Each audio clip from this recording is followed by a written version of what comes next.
So throughout 24, we saw them shedding crocodile tears about Manipur for everything. Did the Prime Minister visit? Did the Home Minister visit? Did the law and order come to normalcy? Every time about Manipur, they will raise issues, they will voice their grievance, total crocodile tears. Even at that time, they did not participate in the debate. Even at that time, they did not think of Manipur people's welfare, that money should go to them through the budget being passed. They didn't think about it.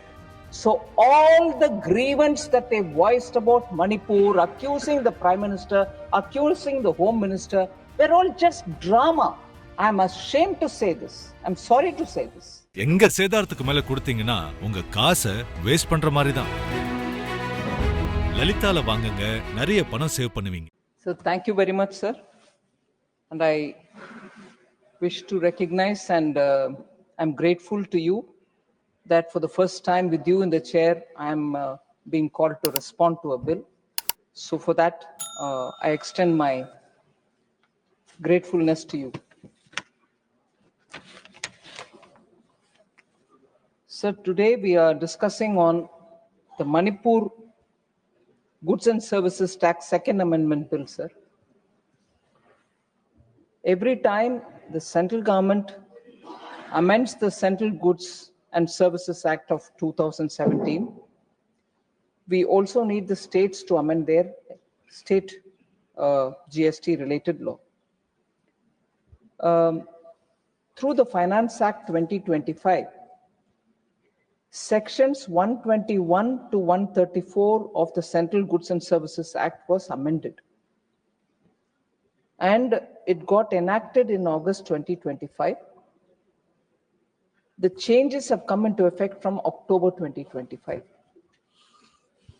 And that could happen after more than half of the states updated their GST laws. So every time something happens in the center, the states also will have to pass. And once half of them have passed, it comes into effect. And that's how it came, this set of changes to the sections 121 to 134, which was made through the Finance Act of 2025, have come into effect in October because states have all.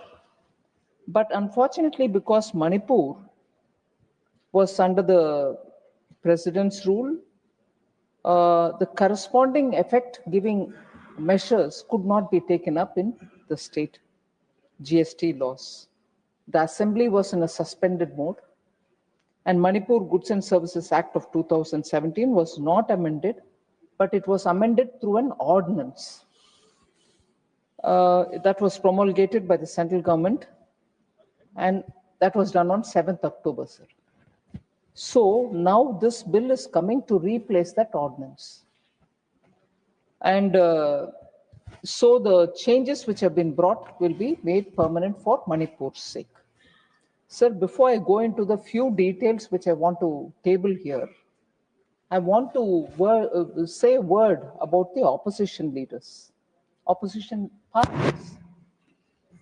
So throughout 24, we saw them shedding crocodile tears about Manipur for everything. Did the Prime Minister visit? Did the Home Minister visit? Did the law and order come to normalcy? Every time about Manipur, they will raise issues, they will voice their grievance, total crocodile tears. I've seen it even earlier once when we brought in a bill for Manipur's budget, because again, it was under the president's rule and the governor was doing it, we had to present a budget for Manipur. Even at that time, they did not participate in the debate. Even at that time, they did not think of Manipur people's welfare, that money should go to them through the budget being passed. They didn't think about it. Even today, when the GST benefits have to go to the state government because they will otherwise not earn the revenue out of it, when we are trying to have an ordinance be converted to be a regular bill and get passed here to become an act, they are not here to participate. So all the grievance that they voiced about Manipur, accusing the Prime Minister, accusing the Home Minister, they're all just drama. I'm ashamed to say this. I'm sorry to say this.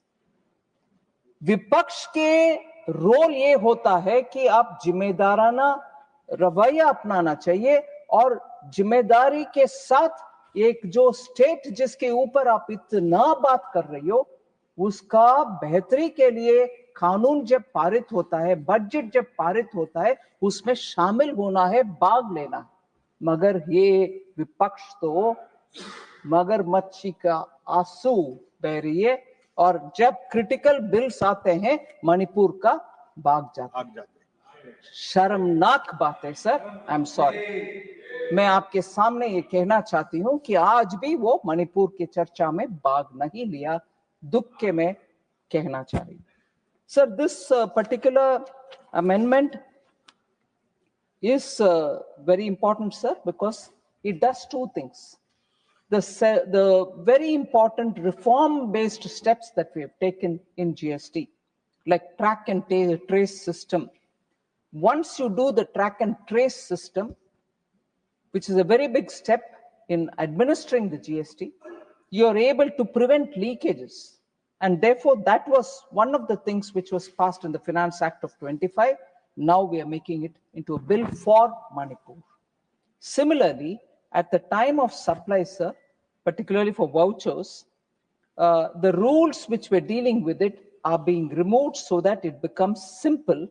And because issuing a voucher is not actually the supply of goods or service. So this change will bring in ease of doing business, avoid unnecessary disputes on when the tax becomes payable. So that becomes a disputable point. Now that will be removed. There was from the beginning a little ambiguity when we described plant and machinery. We said plant or machinery. The word or led to a lot of confusion. So this time, through the February Finance Act, we have removed the word or and put the word and. Plant and machinery, and as a result, the ambiguity will be removed. But again, I'd like to confirm here, which is for the good of the people of Manipur, we made plant and machinery, removing plant or machinery, removing or. It's not going to be affected only from today. It will be affected from 1st July 2017, when the GST was originally for the first time brought to play. So as a result, people in Manipur, businesses in Manipur, enterprises in Manipur also will benefit from this removal of ambiguity, which the entire nation has benefited from, but Manipur has been denied because there was no government. Now we are giving that benefit to them. Also, sir, when there is a dispute, people are expected to pay 10% pre-deposit. We are only asking for 10% pre-deposit for appeals before the appellate authority or the appellate tribunal, even in cases where only the penalty is being challenged. So this keeps the appeal process consistent so that it doesn't look as if we are taking the 10% for appellate authority and not for the tribunal. Those confusions will not prevail. We are bringing consistency in the process and discourage frivolous litigation, because people will just go rush in for some kind of a time buying or whatever. That frivolous litigations will be now discouraged. And lastly, sir, when goods are kept in a special economic zone or a free trade warehousing zone and are sold before being taken out of the zone itself, such transactions will now be treated as neither a supply of good or a supply of services, providing, again, the much needed clarity and avoiding unintended consequences. So even before, if it is removed from the SEZ or the special economic warehousing zone, if the sale happens, we'll treat it as non-sale, in the sense we'll treat it as neither a supply of goods or a supply of services, so there won't be any confusion. So these above amendments have been carried out in the Central GST Act. But again, as I said earlier, sir, it hadn't happened during the Manipur state GST because of ordinance which had to be brought in. Now we're converting that ordinance into a law. So there are one or two points of clarification which some members spoke about, which I'll very quickly finish. In fact, there were 13 of them who spoke, and some of them did raise some issues. So, Madam Sulata Dev mentioned that in the recent maximum GST rate is 28%. 28% actually has been abolished, sir. We don't have 28% anymore. So it has not been, it's not there anymore. It has been abolished. And items which were in 28% either moved to 18, or if they were sin goods, they moved to 40. So there is no more 28%. And when we say sin goods, we say demerit goods, such as tobacco products have all gone to 40. So that is one thing, sir. Essentials, Madam Sulata, they've mentioned essentials like milk, food, toothpaste, handicrafts are subject to GST. The rates of essentials have been reduced from 12 to 5%, sir. In fact, handicrafts have come to 5%. In fact, milk has no GST at all. It's never had. And even now, except for that UHT, which has a specialized package, high temperature heating, and then it can be preserved without refrigeration. It used to come in a specialized pack that till you open it, it can remain without refrigeration. After that, if you open it, you'll have to keep it in the fridge. That used to have a rate of tax. Other than that, milk never had a tax.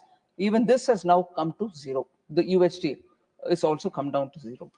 So I just want that clarification given. As always, members from Orissa, I can't see Sasmit Patra here, always refer to Kendu leaves or the Tendu leaves, in which BD or tobacco is put in and it is rolled. That leaf is called Tendu leaves. It's collected as a minor forest produce. Sir, I want to reassure the member. It's now come down to 5, and she's recognized that in her speech.